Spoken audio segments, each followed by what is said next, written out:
hoy es cortito y espero que podamos tener algún intercambio sobre este título tan pomposo que decía la presentación de multinivel. La idea es abordar estos 3 puntos. El qué, que puede que tengamos bastante conocimiento por acá, pero a veces viene bien reforzar, sobre todo porque en Argentina tenemos un marco normativo que se va perfeccionando cada vez más. Entonces hay muchas novedades al respecto de qué entendemos por violencia basada en género. Después ver un poco algunas estrategias y ahí también la idea es que esto pueda ser un espacio que se retroalimente y escucharlas también de sus propias experiencias y este mensaje un poco clave que entendemos de por qué ustedes, las neuquinas con impacto, las mujeres que pertenecen aquí al liderazgo y que aspiran a fortalecer sus herramientas, pueden ser, y de hecho pueden hacer la diferencia en forma muy sustantiva, en particular sobre este tema. Y la siguiente. Bien, ¿qué es la violencia basada en género? Es ni más ni menos que la violación a los derechos humanos más frecuente, más habitual, más extendida, más transgeneracional. No hay lugar en el mundo, no hay clase social, no hay comunidad étnico-racial, religiosa, en la cual no esté presente la violencia basada en género. Es muy lamentable eso. No obstante, es un tipo de violencia, un tipo de violación a los derechos humanos, como dice ahí, que tiene un origen en algo que sé que ustedes estuvieron viendo y analizando a lo largo de todo este programa de formación, que es la desigualdad estructural. La violencia no es inevitable, no es un destino inevitable para nadie, tiene un origen sociocultural, se reproduce a través de los dispositivos de la cultura y de la educación, pero como tal, se puede deconstruir, se puede erradicar. Parece un horizonte muy lejano a veces, pero depende de nuestras propias capacidades como sociedad de construir sociedades más igualitarias. Hay una relación lineal, las sociedades más igualitarias son las menos violentas y eso también se da en relación a la violencia de género. Hay algunos datos sobre la encuesta de prevalencia en violencia, el capítulo específico de la provincia. La encuesta se realizó impulsada por la iniciativa Spotlight, que es una iniciativa de Naciones Unidas y la Unión Europea. En el 2020 y 2021 se relevó en contexto de aislamiento y de distanciamiento. La primera herramienta de datos que tenemos en el país y nos habla de que el 45% de las mujeres de Argentina experimentó al menos una situación de violencia a lo largo de su vida, es decir, 1 de cada 2 mujeres. Ahí están los datos de la provincia de Neuquén, donde también pueden profundizar. Eso está publicado en el sitio web de la iniciativa Spotlight y se puede acceder libremente a estos datos. Simplemente como para demostrar que estamos hablando de una realidad que está muy presente en la vida de las personas. Bien, y ahí una mini digresión. Tal vez esto ya esté mucho más incorporado. Es una provincia que tiene subsecretaría de diversidad, así que estos temas puede que estén bastante más trabajados, pero en ocasiones se suele usar indistintamente violencia basada en género y violencia hacia las mujeres. Si bien refieren a un fenómeno muy similar, que es aquella violencia que tiene un componente diferencial, por ser quienes somos, experimentamos estas situaciones, la violencia de género es un concepto más amplio y la violencia contra las mujeres viene a incluir. ¿Qué ha pasado a lo largo del recorrido de la visibilización de estos temas? Que al ser nosotras, las mujeres, quienes más experimentamos esta violencia a manos de los hombres, inicialmente tanto la discusión académica como la comunicación sobre estos temas utilizó el concepto de violencia contra las mujeres como exclusivo. Pero hablamos de violencia basada en género para dar cuenta de este concepto más amplio. ¿Bien? Bueno, ahí está la definición completa de la ley. Nosotros tenemos una ley que se sancionó en nuestro país en el 2009, sé que la provincia tiene su normativa propia también y que ha adherido a esta ley, como todas las provincias del país, que es la ley 26485, que da una definición de violencia larga, que es toda conducta por acción o omisión basada en razones de género que de manera directa o indirecta, tanto en el ámbito público como en el privado, basado en una relación desigual de poder, afecta su vida, libertad, dignidad, integridad física, psicológica, sexual, económico, patrimonial, participación política, así como también su seguridad personal. Quedan comprometidas las perpetradas desde el Estado por sus agentes y se considera violencia indirecta a los efectos de la presente ley toda conducta, acción, omisión, disposición, criterio o práctica discriminatoria que ponga a la mujer en desventaja con respecto al varón. Leí toda la definición por dos motivos, porque se modificó hace muy poquito para incorporar la violencia política, y también porque esta última frase es la que nos da cuenta de la integralidad que tiene esta ley. La ley tiene un nombre muy largo, Ley de Protección Integral a toda forma de violencia hacia las mujeres, en todos los ámbitos donde se desarrollan sus relaciones interpersonales. Hay que tomar aire para decir el nombre completo, justamente para dar cuenta que no se trata únicamente de aquella violencia que sea en el ámbito doméstico o aquella manifestación física de la violencia, sino que hablamos de un conjunto y de un continuo. Son violencias que se dan... Estoy hablando mucho, gracias. Prometo hacerlo más cortito. Y esa última frase también porque para nuestra ley, por ejemplo, la desigualdad salarial es considerada violencia laboral. Si van al artículo de la ley, habla de situaciones de violencia en el ámbito laboral, pero también que no se respeta el principio de igual remuneración por igual tarea, de igual valor, es considerada violencia, está por ley. Existe. Y está por ley, tal vez vamos a... está bueno que se sepa, que se conozca. Yo tengo miedo de tirar esto por las dudas. Bueno, como les decía, nuestra normativa reconoce 6 tipos y 9 modalidades de violencia, la última incorporada hace aproximadamente un mes, la conocida como Ley Olimpia. Es una ley, pero que lo que hace es nutrir y complementar la ley marco que tenemos vigente desde 2009.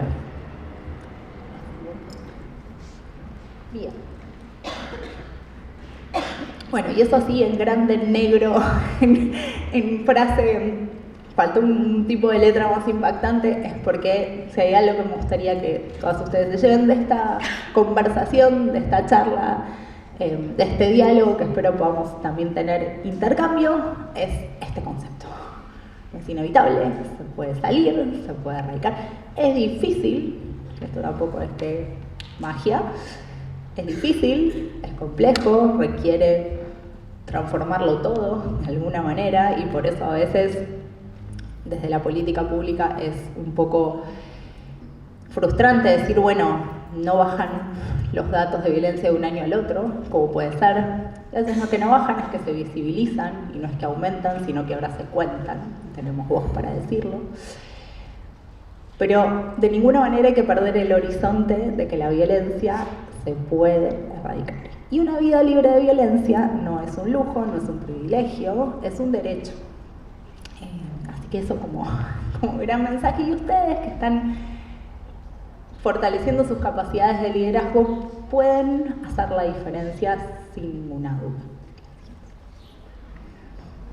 Y ahí pensábamos un poco para traer un ejemplo, como les decía, ¿no? Nuestra ley y nuestra experiencia personal nos dan cuenta de que la violencia transcurre en todos los espacios donde nos movemos, porque hablamos, hacer un poquito de foco en los espacios laborales, bueno, porque ahí tal vez confluyen distintas modalidades y a la vez nos permite los espacios laborales interactuar con personas que vienen de distintos ámbitos. Desde el rol de liderazgo se puede hacer mucho, tanto para crear ambientes libres de violencia, como para poder tender puentes hacia aquellas personas que tal vez están atravesando situaciones de violencia en sus hogares, fuera de su ámbito laboral. Así que los ámbitos de trabajo son un espacio estratégico para hacer este tipo de intervenciones. Y ahí falta un primer paso que, bueno, mañana está la presentación del manual de liderazgo, que sé que están todas invitadas, refuerzo la invitación, ahí hay un capítulo pequeñito sobre todos estos temas que estamos hablando, y también una propuesta de estrategias. Y en ese manual van a ver con tal vez un poco más de detalle que el primer paso, clave, es poder reconocernos nosotras, que estamos en situaciones, en posiciones de liderazgo, poder reconocer nuestros propios condicionamientos, ¿no? Decimos, la violencia es el resultado de un sistema sociocultural, decimos patriarcado, pero podemos decirle cultura, también más general, que nos atraviesa, que fuimos formadas en ese ámbito. Y no siempre es fácil sacarse o ponerse las lentes violetas para ver esas desigualdades, y a veces es un proceso que requiere como, bueno, un poquito de mirar hacia adentro, tal vez asumir que también podemos llegar a tener conductas machistas, no por elección, pero porque es algo que tenemos heredado, pero poder advertirlo, ese es el primer paso para poder cambiarlo. Cuando estamos hablando de ambientes libres de violencia, está bueno hacer ese primer autodiagnóstico, ¿no? Bueno,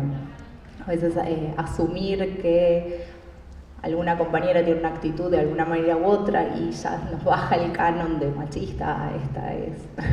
Eso sale a veces, no es inevitable. Pero bueno, poder tomar conciencia de eso para poder intervenir mejor y poder generar cambios.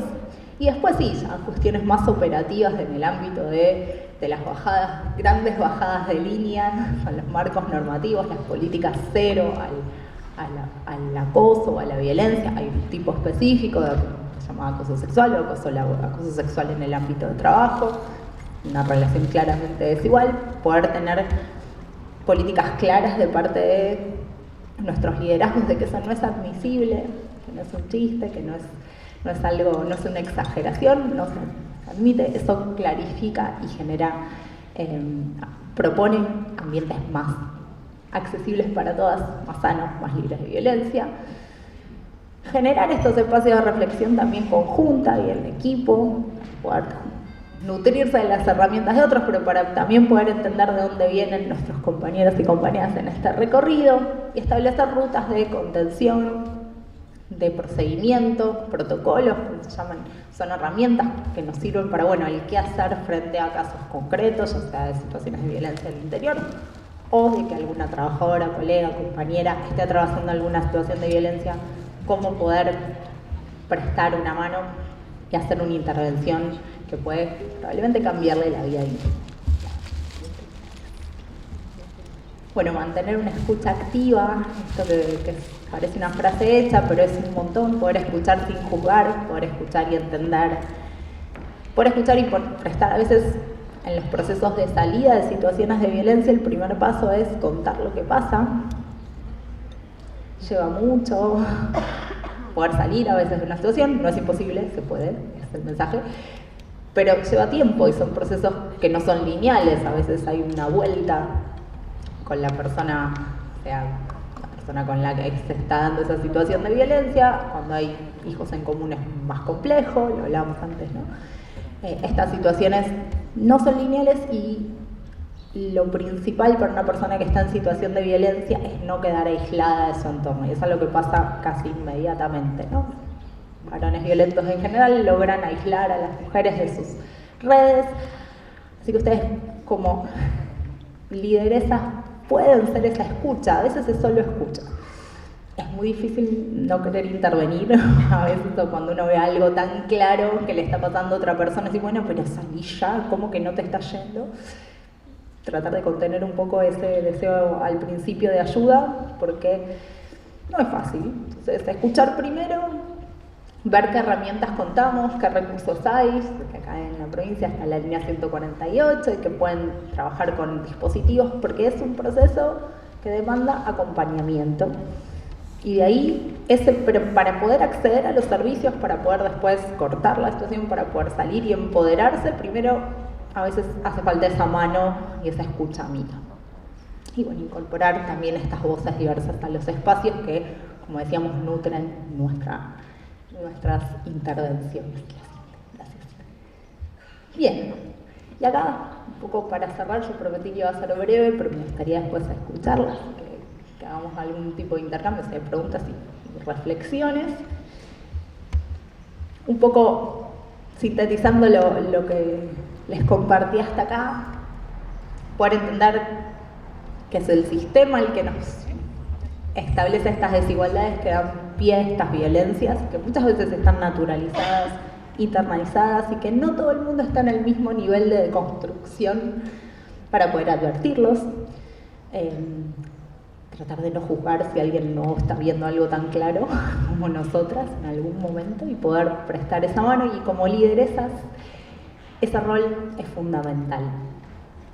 Incorporar la perspectiva de género, que es esto que ustedes estuvieron trabajando, esas famosas lentes violetas que nos permiten advertir estas desigualdades y poder actuar en consecuencia. Y en los espacios de trabajo, a veces esto, ¿no? Entender que, o en los espacios donde ustedes estén ejerciendo sus funciones de lideresas, bueno, poder poner en valor todo lo que estuvieron incorporando como herramientas hasta ahora, entenderlo como un proceso, y entenderlo como un proceso que a veces lleva tiempo, porque son ustedes las que van a cambiar, estas prácticas somos todas, a diferencia tal vez de otras problemáticas sociales donde hay una solución, no sé, un problema de desnutrición, bueno, mejorar las condiciones nutricionales, el acceso a alimentos y solucionamos. También tiene una cuota grande de cultura, como nos alimentamos sin dudas, pero parecen ser cuestiones más lineales. Para erradicar las violencias hay que dar vuelta a nuestra cultura, y eso nos lleva tiempo, pero se puede hacer. Y ahí ese rol que ustedes puedan jugar va a ser fundamental. Así que de mi parte era, había prometido cortito, hasta acá, me quedo atenta a lo que quieran compartir o preguntar. Gracias.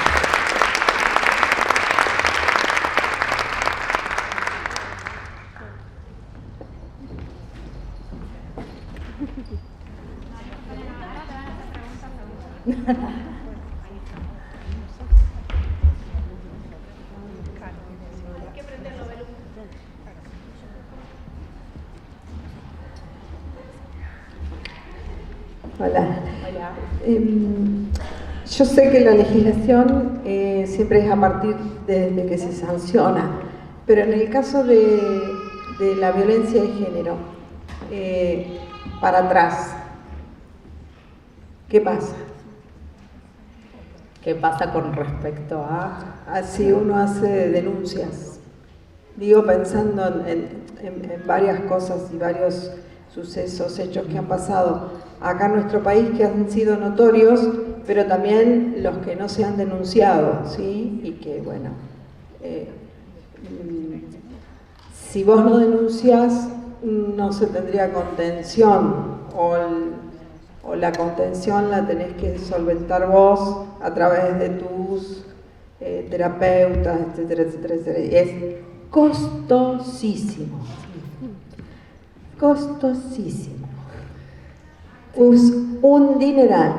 Y en los hospitales y en los centros de salud no alcanzan ni los psicólogos ni los psiquiatras, y muchas de las enfermedades, entre ellas la fibromialgia, es consecuencia o tiene una base emocional dentro de lo que son los abusos. Ahora, es complejísima, digamos, la mirada de la política pública para entender lo amplio que requiere, nuevamente, ¿no? No es uno de esos temas que uno dice, bueno, con una sola medida.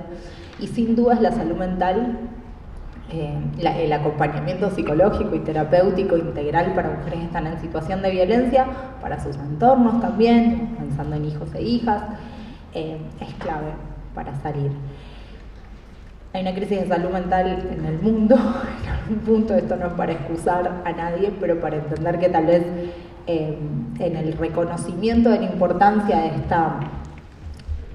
esta parte clave de la salud, que hasta hace poco se consideraba como un lujo o como una sofisticación de cierta clase acomodada y hacía terapia y no como parte integral de la salud. En ese recorrido, sí, sin duda todas las políticas las leyes que contemplan a la violencia de género como una problemática, incorporan nominalmente la importancia de atender la salud mental. Yo sé que de ahí al servicio concreto, todavía estoy ahí a una distancia, hay que seguir trabajándolo. Hay organizaciones de sociedad civil que acompañan y brindan asesoramiento, que no son terapias, pero brindan asesoramiento. A veces los espacios comunitarios cumplen esa función, que no reemplaza, ¿no?, la atención profesional, pero sí puede ser un primer paso. Y tu pregunta creo que iba más hacia cómo se reconoce, ¿no?, si yo, algo que pasó en el tiempo.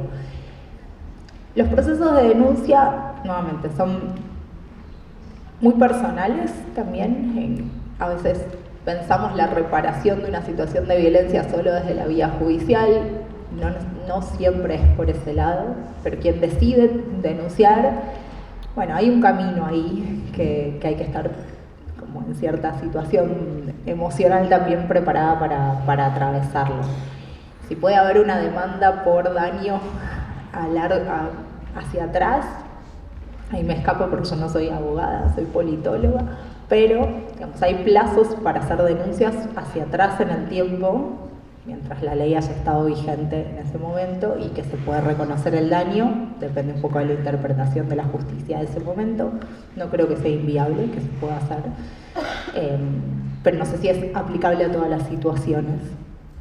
Y la denuncia es un paso más, digo, también para quienes incorporen como herramientas para prestar a otras. A veces, y mucho tenemos que ver en esto quienes, estando desde instituciones que promueven campañas, en un momento hablábamos todo el tiempo de denunciar, que está bien, que es una parte, pero nuevamente no es la solución, ¿no?, necesariamente. Estamos hablando de un proceso complejo que para algunas personas puede encauzarse a través de una denuncia y encontrar ahí una reparación.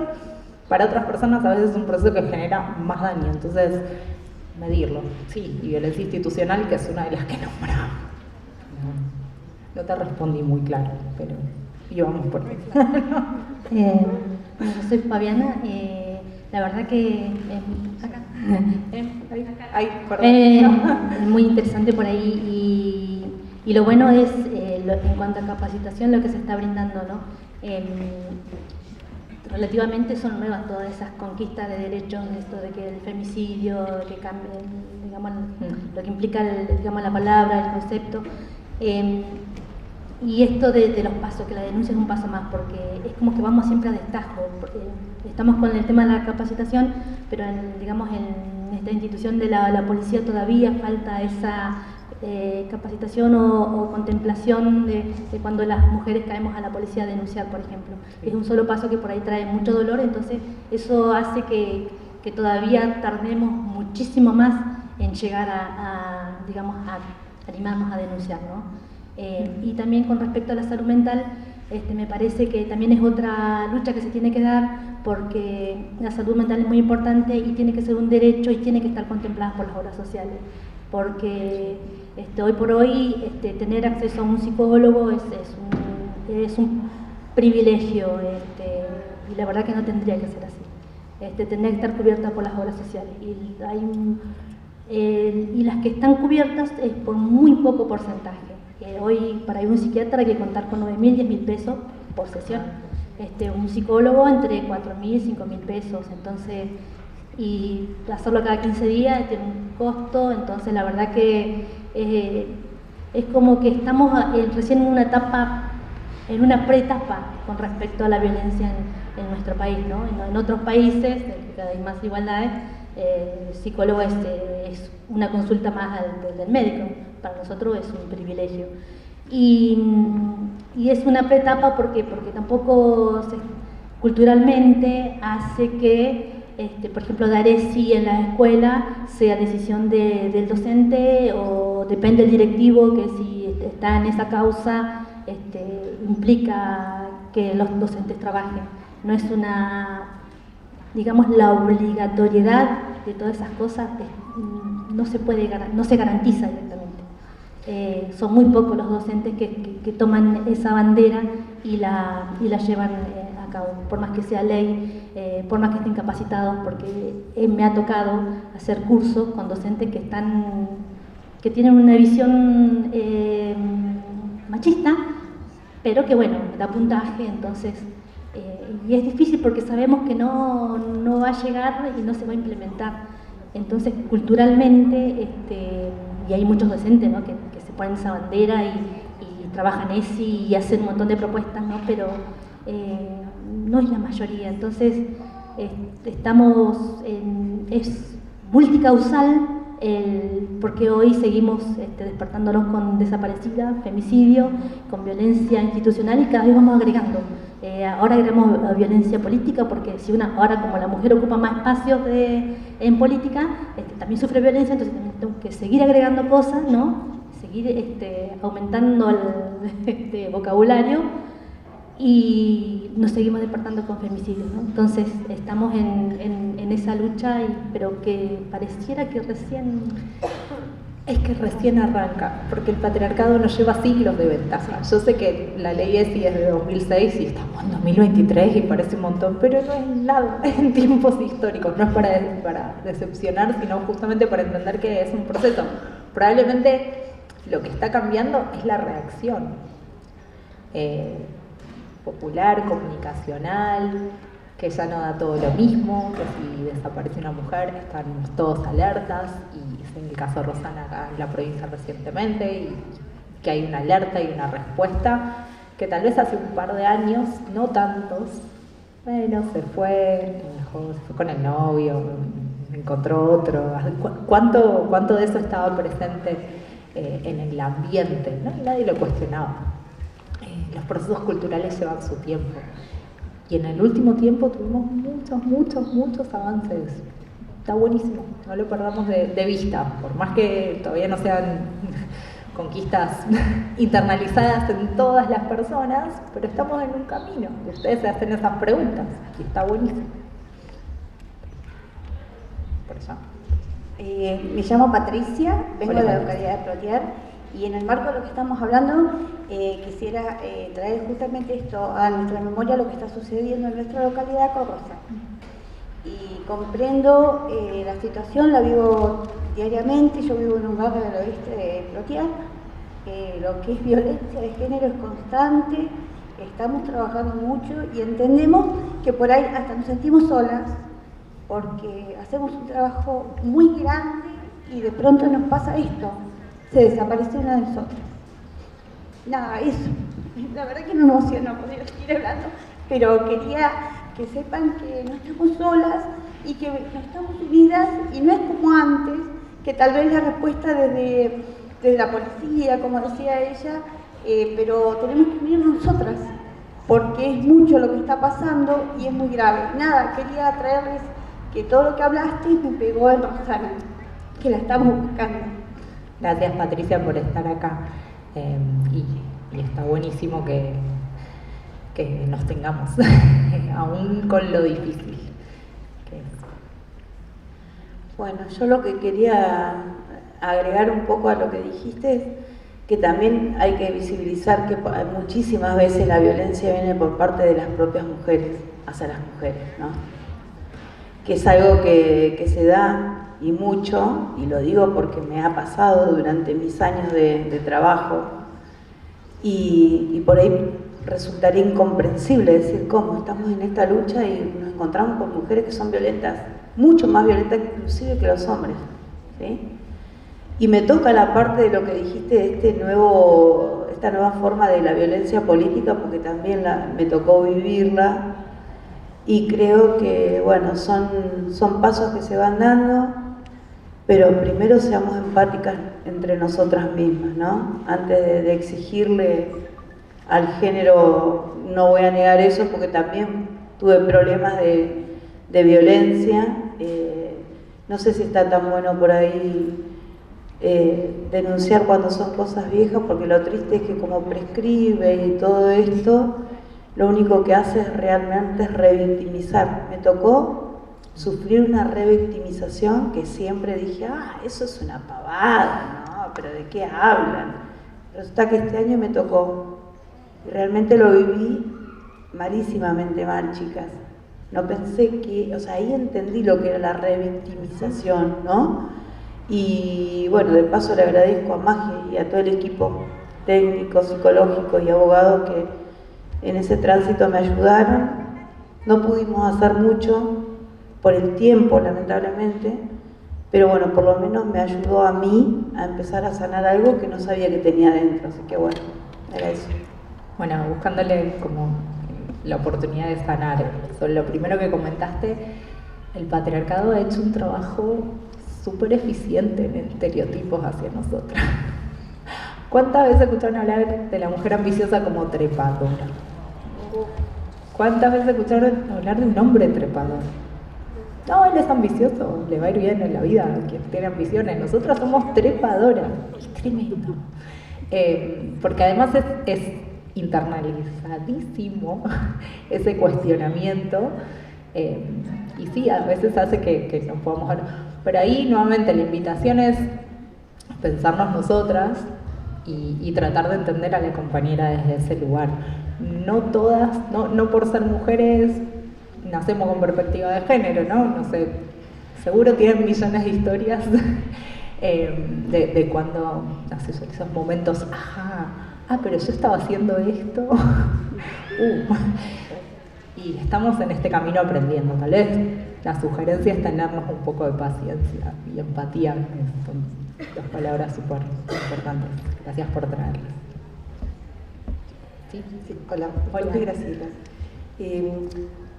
Pensando y escuchando a todas las compañeras, ¿no? Bueno, nosotros vivimos en Villa Langostura, hace muchos años venimos trabajando sobre la capacitación en los distintos ámbitos sobre todas las leyes de prevención de violencia de género. Siempre pensamos, y pienso hoy, después de escucharte, como politóloga, ¿no? Porque siempre trabajamos y capacitamos a las mujeres y siempre trabajamos leyes sobre nosotras y no estamos viendo la otra parte, ¿no? Espacios para los hombres, para capacitarlos, para orientarlos, para que ellos también tengan sus límites y sus capacitaciones y tengan sus espacios de expresión para también esto de bajar las violencias en los hombres. Hay países donde tienen espacios, por ejemplo, en las situaciones de violencia, que se saca a la familia de la casa, el hombre tiene que quedar ahí, después Hay países donde directamente se saca el violento del domicilio y tiene que cumplir una serie de requisitos para poder volver a su jornada laboral. Tiene que capacitarse, tiene que orientarse, tiene que llevar asesoría legal, psicológica, técnica. En provincia de Neuquén tenemos espacios para esto, pero puntualmente es como que en general no se está viendo esos espacios para el hombre y para que se los sostengan en el tiempo y para que estén obligados, así como muchas veces la mujer está obligada a ir a hacer esto, a presentarse en la justicia, ir al taller esto, al otro, y cumplir muchísimos requisitos para volver a su hogar, para que el hombre salga de su hogar, etc. Pero para el hombre puntualmente, marcarle líneas, muchas veces se dice, bueno, vamos a hacer la capacitación tal que tiene que venir las fuerzas de la sociedad, bueno, la policía, prefectura, etc. No van, no los obligan, pero la mujer faltó y, bueno, faltó. Entonces tenemos que también nosotros correr un poquito la mirada y marcarnos y acompañar que estas cosas se puedan lograr también en el hombre, ¿no? Nosotros aquí, mujeres neuquinas, empoderadas, estamos muchas, y así se hace en muchas partes del mundo también, muchas cosas. Pero el hombre está peor en su casa, en su trabajo, en la policía. Tenemos policías violentos, tenemos gente del ejército violenta, tenemos prefectos violentos, en todos los niveles, políticos, etc. Ahora, esto hoy tenemos que se agregó lo de los políticos, la violencia política, ¿no? Esto ocurrió toda la vida, desgraciadamente. Entonces esto también es una mirada política que tenemos que tener, ampliar y profundizar, ¿no? Así como profundizamos lo de las mujeres, tenemos que profundizar la situación de los hombres. Sin duda, yo creo que hay una tendencia ahora hacia ese lugar. Sé que la ministra quería compartir, digamos, lo que están haciendo incluso desde... Hola, yo lo que en realidad quiero compartir es una parte de la solución que a mí me sirvió de haber vivido 15 años la violencia económica, la violencia psicológica, esto de todo el tiempo denigrarme al punto que, como todas las personas que sufrimos violencia lo creemos, en creer que no tenemos la capacidad, que todo lo que hacemos es una pérdida de tiempo. Era así, como de esa manera, ¿no? Yo sí era una persona, estaba bien plantada cuando las cuestiones relacionadas con mis hijos estaban bien hechas según su mirada. Y cuando yo tuve muchos intentos de irme de la casa, porque además me había convencido, por eso me fui de la casa, de que ese espacio lo había generado él con su tiempo, y yo formé a mis hijos valorando su tiempo, haciéndole ver que cada cosa material era tiempo de alguien que no volvía, ¿no? Entonces yo siempre ponía énfasis en el valor de las cosas que le dábamos, sobre todo por el tiempo que invertía la persona que lo traía a casa, que era mi ex esposo, y que él ya no iba a recuperar ese tiempo, pero nunca vi que mi tiempo se estaba muriendo ahí también, ¿no? Volví a ver esto de ver la vida pasar cuando empecé acá en Neuquinas, porque veía cuánta cantidad de mujeres desde su lugar, desde diferentes tipos de trabajo, no dejaban que la vida les pasara, sino que a pesar de la imposibilidad estaban generando cosas. Eso me volvió a pasar y lo pensé en ese tiempo que perdí.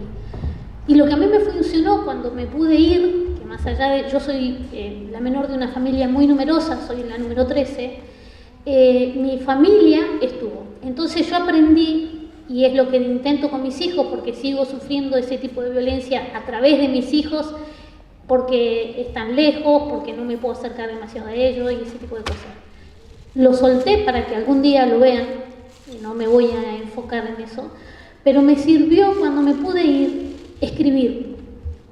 Entonces mi proyecto de Neuquina tiene que ver con la escritura, no enfocándome puntualmente en la violencia, sino en la descarga de las emociones, porque yo sentí que al escribir, cuando me fui, fue un año muy productivo para mí, la pandemia, recién me había separado, porque estuve mucho tiempo sola, aprendí a vivir conmigo y pude sacar, porque cuando uno escribe, deja ahí, se termina ahí lo que se siente. Entonces, uno de mis proyectos es eso, y escribir un libro con historias de cómo renacieron las mujeres, no de todo lo que sufrieron, porque si no seguimos alimentándonos de lo que mal vivimos.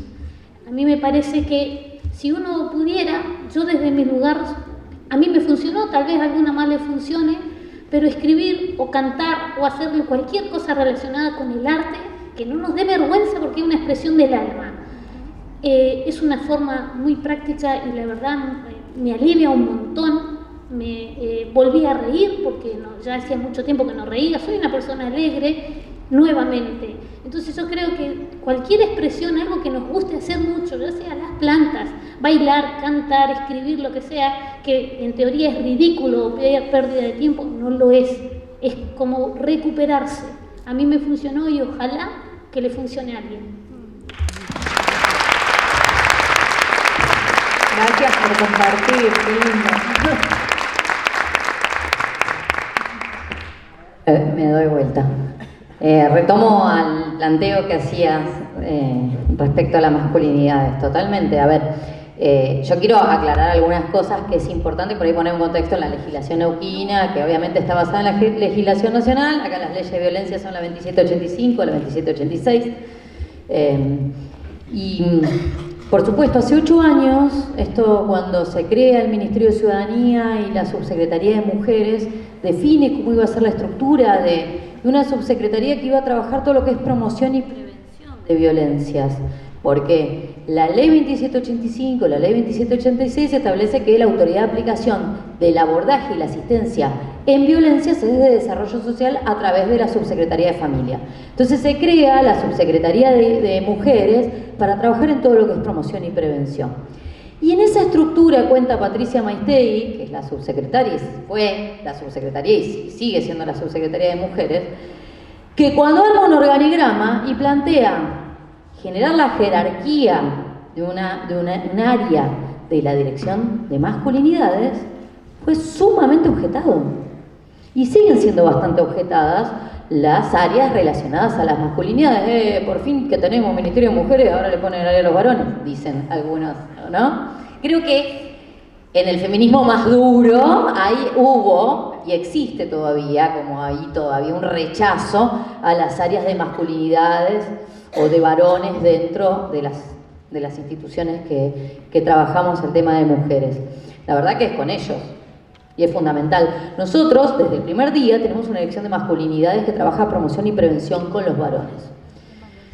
Hemos capacitado a más de 5.000 policías en masculinidades. Trabajamos directamente con Gendarmería, digo, para no dejar un vacío, digo, porque decir que no se hace y se está haciendo. 5.000 policías no solo pasaron por Ley Micaela, que es obligatorio por ley, sino que hemos trabajado directamente en talleres de masculinidades de 2 jornadas, por distintos. A ver, los talleres de masculinidades son muy particulares, se trabajan en equipos, en grupos cerrados y chicos, pero hemos avanzado muchísimo. Con Gendarmería incluso hemos armado un espacio de trabajo. Nos pidieron a ver si podíamos, porque Gendarmería tiene la delegación acá, pero llega hasta el Bolsón. Querían que lleguemos a darles capacitaciones a los gendarmes en Río Negro también. Hemos avanzado muchísimo y además, fruto de siempre las respuestas son reacciones a situaciones, ¿no? Vemos que muchas veces estamos corriendo atrás, pero el dispositivo de atención a varones, que fue creado por ley este año y que ya lleva 5 años, este es su 6º año de institucionalización, es un dispositivo que trabaja de manera estrecha con el Poder Judicial y es una medida cautelar más de protección a las mujeres, trabajando con varones que ejercen violencia y deconstruyendo esa masculinidad violenta.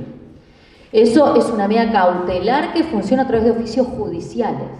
O sea, así como vos decís, pero ¿por qué no protegen por qué no sacan a los varones de las casas? En nuestra provincia se sacan a los varones de las casas. Debo decirlo. No todos los municipios podemos hacer. No. A ver, no los municipios, es el Poder Judicial. La OBE, la Oficina de Violencia y el Poder Judicial, una de las medidas de protección, primero es sacar al varón de la casa. Se protege a la mujer y hay una medida de recuperación de restricción de hogar del violento, ingresa la mujer, vuelve con su familia. En ese tiempo, en el periodo de la medida que sale la medida de restricción, están los refugios, tenemos los distintos dispositivos de contención. Ahora, incluso las medidas cautelares están cayendo sobre los que ejercen violencia. Estamos priorizando eso, trabajamos con el Poder Judicial en el caso de que, ¿por qué el rondín a la mujer? Se está poniendo consigna a los violentos. Lamentablemente después te tenés que comer, que te dicen muchos policías, andar siguiendo al violento el partido de fútbol, ¿no? O al boliche. Pero ¿por qué la mujer queda atrapada con la medida de protección en la casa? La mujer que fue víctima de violencia, termina teniendo una medida de protección que es para protegerla a ella, sí, pero está el móvil estacionado en la puerta con la consigna y no salen del temor, paralizadas, no salen de su casa. Y la consigna termina siendo, sí, una medida de protección, pero además una medida de encierre, de carcelaria para esas mujeres. Entonces, digo, bueno, trabajemos sobre medidas de protección que sean ir encerrando el violento. Bueno, se están poniendo las medidas de protección a los violentos. El problema es que son muy inquietos los violentos y hay que andar siguiéndolos por todos lados y es una medida de protección con un violento es tener policía 24 horas siguiendo a una persona. Es altísimo el costo de ese recurso. Ahora, por otro lado, por eso tenemos los dispositivos duales.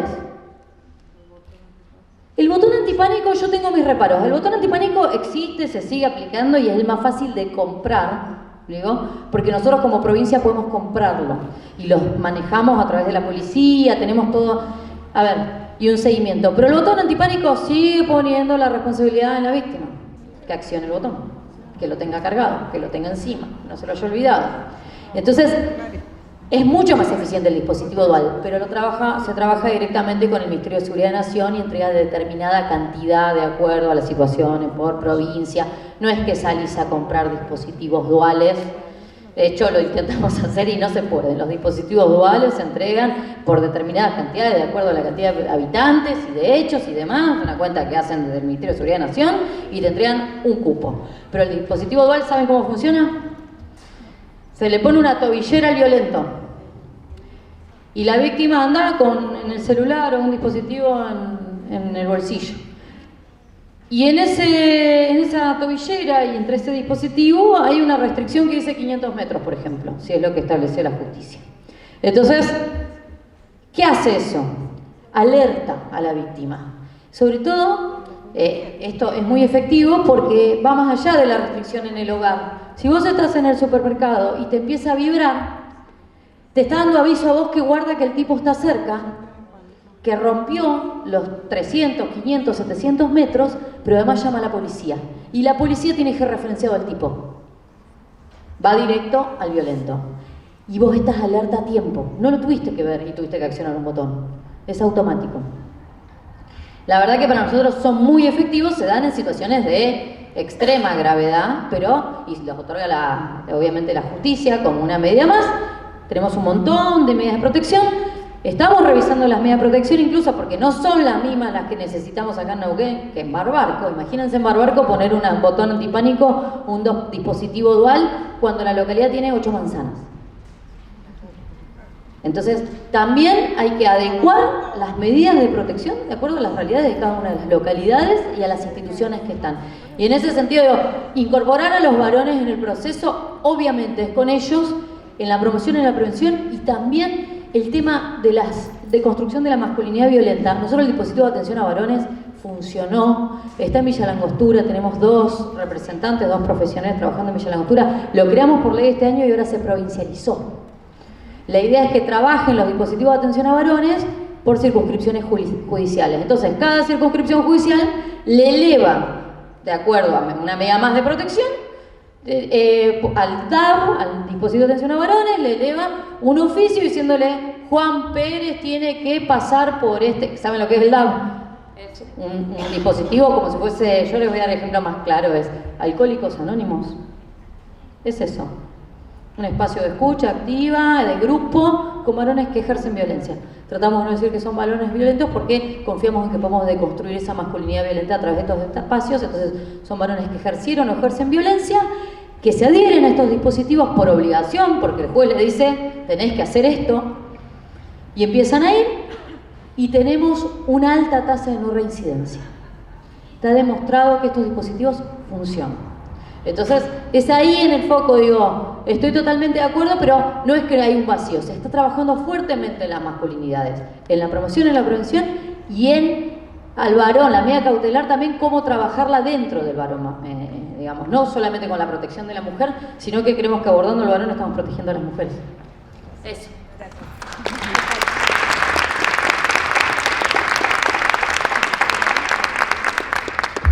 No, excelente, porque es poner en acción la teoría. Y sí, y involucrar a los varones. La resistencia del feminismo, no me voy a hacer vocera de nada, porque hay muchos feminismos, pero creo que también durante muchos años las áreas de género, y creo que seguimos en esa lucha, el tema de los recursos. Entonces hay también una mirada de siempre, ¿no? Como todo el dilema de la política pública, lo urgente, lo importante, lo inmediato, lo que se incendia, lo que ya. Y tal vez inicialmente protegernos a nosotras, pero el cambio social se da entre todos y todas. Sí. Y el patriarcado es muy injusto con los varones también, con las exigencias, con la desvinculación. Son víctimas, al final somos todos víctimas del patriarcado. Y sí, esa desconexión con la emoción, digamos, un varón que no le gusta el fútbol es como una paria social y no debería serlo. Pero bueno, así que gracias por la aclaración. Sí, bueno, no sé cómo estamos. Hola, yo soy Lía. ¿Sabes qué? Yo soy docente, bueno, pero me preocupa el tema de que los niños, nuestras niñeces tienen ya toda la serie de estas violencias que se ejercen en la familia. Entonces, quizás invitarlas a todos que seamos responsables y conscientes de la crianza de nuestras niñeces, porque en los primeros años de vida de los niños son lo que se queda en ellos, y los traumas que generamos en ellos va a ser el resultado de cuando somos grandes. La mayoría que hemos tenido violencias de género están relacionados cómo fue nuestro papá con nosotros, cómo fue nuestro papá con mi mamá. Y entonces se queda en nuestro subconsciente y repetimos patrones, y entonces quizás una forma de cambiarlo hacia el futuro sería cuidar nuestras niñeces y tratar de que no estén en ambientes violentos, y nosotros tampoco ser violentas con nosotras mismas, con nuestras amigas, con nuestras otras mujeres. Entonces tomar conciencia implica generar cambios, y las niñeces son las que generan el cambio, más allá de si continuar con las luchas, continuar con todo lo que estamos, que me parece súper bueno, pero enfocarnos en las niñeces. Dudas. Sí, se puede. Nos vamos con mucha tarea.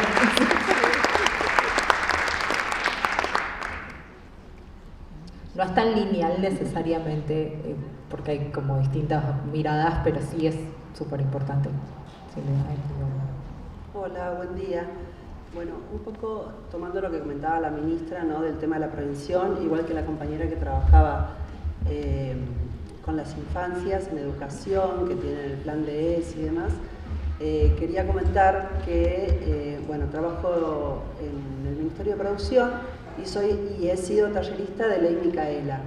Y bueno, han sucedido situaciones muy empáticas por parte de varones, que me parece que está buenísimo. Siempre se capacitó tanto a mujeres como varones.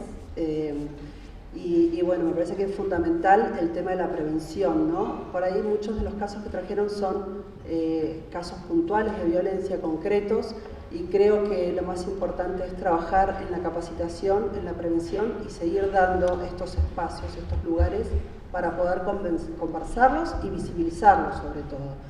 Puntualmente, el trabajo que presenté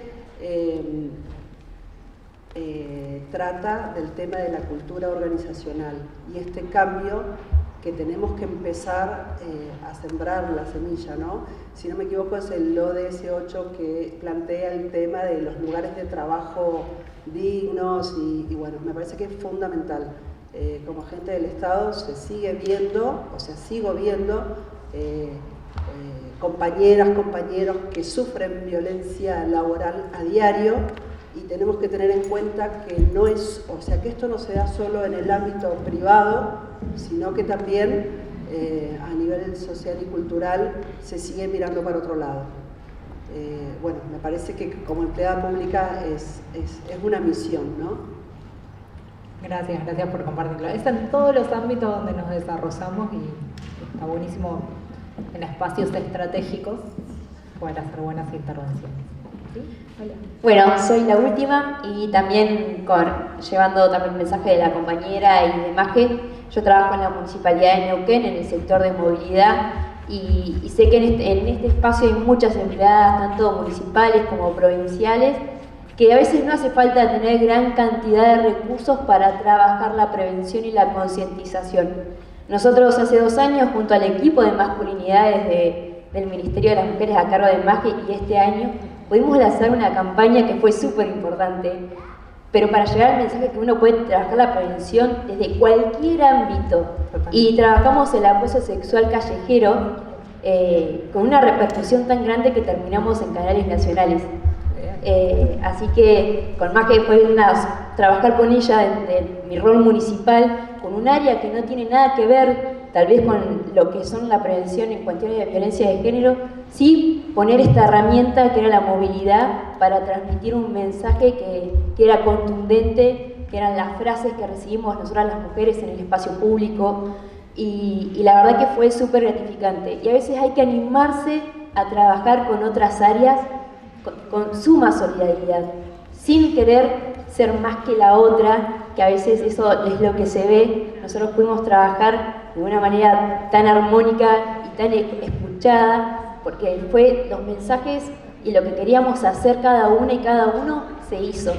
Y tuvimos, la verdad, que un logro muy importante. Nos premiaron a nivel nacional en el Consejo Publicitario, y todo eso tiene que ver con abrir las puertas de las oficinas, ser creativas y decir lo que es en cuanto, por ejemplo, al acoso sexual callejero, cuál es la frase que nos dicen, cómo nos las dicen y en dónde nos las dicen, sin tener miedo a lo que piensan los demás, porque es la realidad. Y nosotros pudimos romper esa barrera junto a los chicos de decir que generalmente en una obra nos dicen cosas feas y escribimos en los colectivos lo que nos dicen, qué culito mi amor, y esa frase no me la voy a olvidar nunca, y la verdad que fue un éxito. Entonces no hay que animarse a decir lo que nos pasa y a escribirlo en cualquier dispositivo público, en una garita, en un colectivo, en una oficina, en los baños de los varones, metámonos y escribamos lo que recibimos. Entonces no hace falta a veces un gran recurso para transmitir un mensaje, simplemente escribirlo, como decía una compañera ya que escribir la hizo sanar. Bueno, nosotros escribamos en cualquier lugar del espacio público lo que nos pasa, y el espacio público tiene que ser eso, expandir mensajes que son los nuestros. Pero la creatividad es un recurso, así que felicitaciones.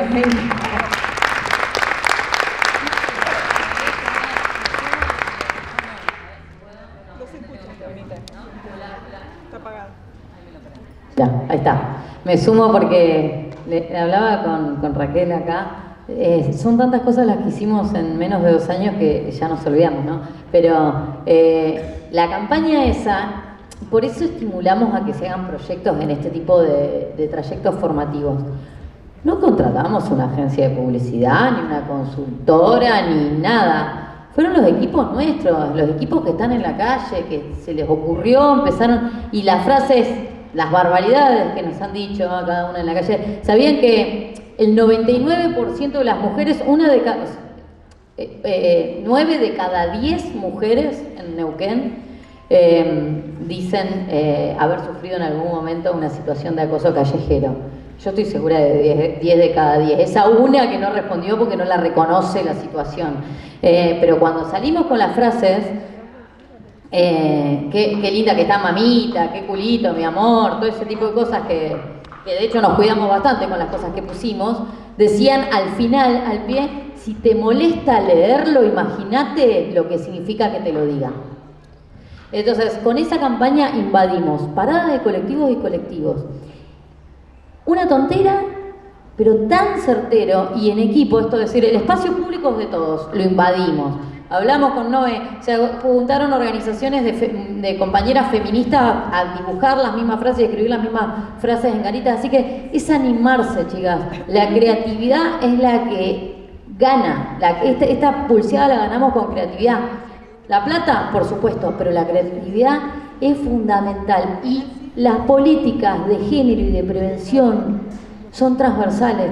No tenemos que quedarnos en la burbuja de género, Ministerio de Mujeres.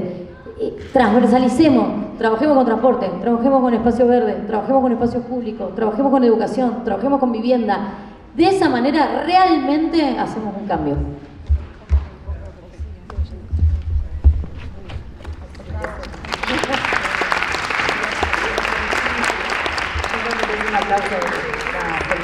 Agradecerles realmente la generosidad de compartir todo lo que compartieron, la verdad que es muy enriquecedor, y de mi parte muchas gracias y felicitaciones por todo lo que han hecho.